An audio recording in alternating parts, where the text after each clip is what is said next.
Hey guys, Trent here from How To Haven, back again with another quick tutorial. And today I'm going to show you how you can stop your Xbox controller from blinking after you turn off your Xbox. And I just fixed this myself, and what you need to do is clear the catch of your Xbox, which is similar but a little different than doing a power cycle. So the first thing you want to do is go to the power button here and hold it for 10 seconds. And you can count in your head 1 1000, 2 1000, 3 1000. You get the point. Just wait about 10 seconds until the power is completely off on your Xbox. And you can probably hear it when it happens, but 10 seconds is a good rule of thumb. So now our Xbox is off, and what we need to do next to actually clear the catch is pull the power plug from the back. I'm going to do that, and you'll see I have my power plug here. And you need to wait about a minute for the Xbox to clear its catch.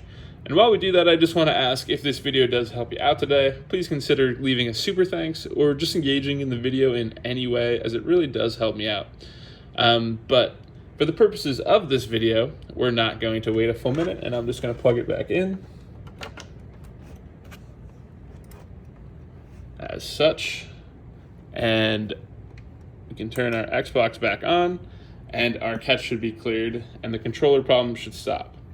Now I'll turn my controller on, let it connect for a sec. I'll turn it off, and you will see that this is no longer an issue. Anyways, if this video helped you today, you know what to do. Peace.